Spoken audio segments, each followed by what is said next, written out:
Hey, it's going to be a morning of inspiration at the Arizona Biltmore. Yeah, that is where the 7th annual Special Olympics Breakfast with Champions is going to get underway. The keynote speaker this morning is a member of what you might call America's royal family. Tim Shriver has made it a priority to fight discrimination against those who participate in the Special Olympics. Yetta?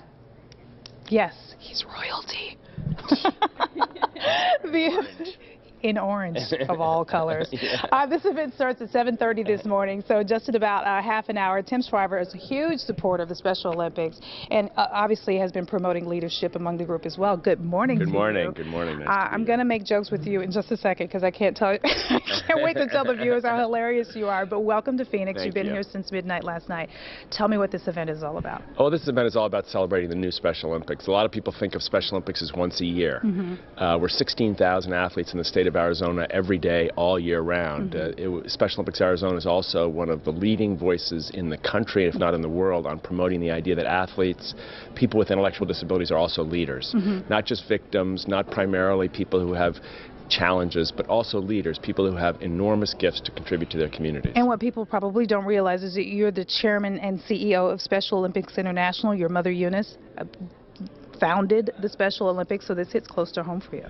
Well, it hits close to home to me, but I think it hits close to home for a lot of people because the movement today is all about acceptance. It's all about dignity. It's all about how can we work better together. Those are values that are really important to young people today. This is, I think, a post-stigma age. We don't want all the old prejudices of historic times. We want to be free to welcome people for who they are. Our movement's all about that freedom and the chance to play our way into a more harmonious future. Yeah, that's wonderful. And in your post, you've served nearly 4 million Special Olympic athletes and their families in 180 countries. I'm just wondering, is there one particular story that has stuck with you over the years? Well, you know, there's so many athletes. I mean, just last week I got an email from a mom who has a son with autism who's been struggling so hard, and he's sadly several times tried to take his own life because of his isolation, the bullying he's had in school. She wrote me to say that she somehow convinced him to go to a Special Olympics event over the weekend, a track and field event, his first time away from home. And she wrote back that he'd never, his voice had changed, his face had changed, that all the medications, as she wrote, all the therapies, all the interventions had not done what a simple handshake and the chance to play had done for her and for him. These human beings deserve a chance. Absolutely. Absolutely. Tim Shriver, thank you so much.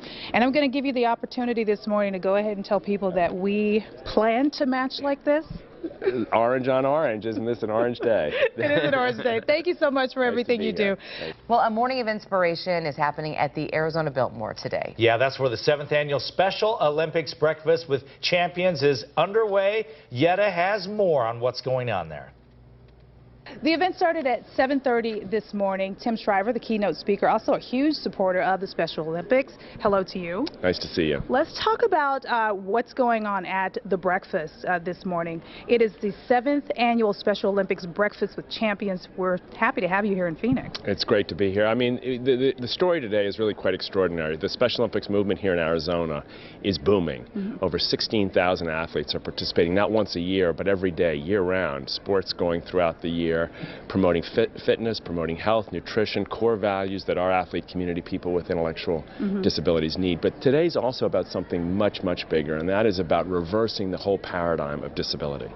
So many times you'll see someone with autism or Down syndrome or Williams or one of these kinds of conditions, and you'll think, I'm sorry.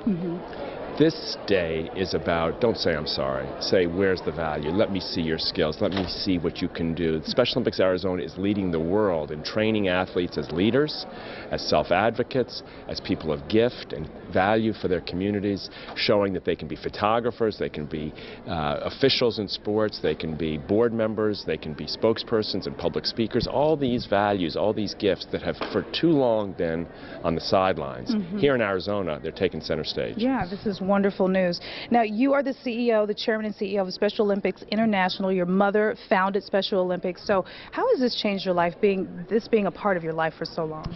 Well, I think my mom founded the movement really with two core values. One is she was angry at the way people were excluded, the prejudice and the stigma. And the other is she had a terrific love and affection for her sister first and foremost, but through her sister for thousands of people she met who happened to have intellectual differences.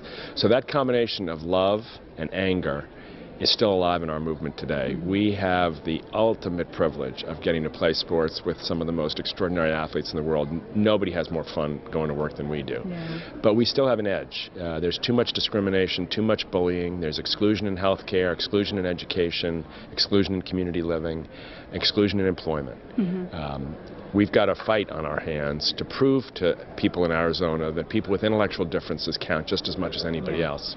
So still a lot of change that needs to happen, but the good news is it's happening. It's happening, and we've got wonderful people helping us. Tim Shriver, thank you very much. By the way, there are 14,000 Special Olympic athletes here in the Valley who are going to get support from this event that happened today at 6:30. Back to you guys.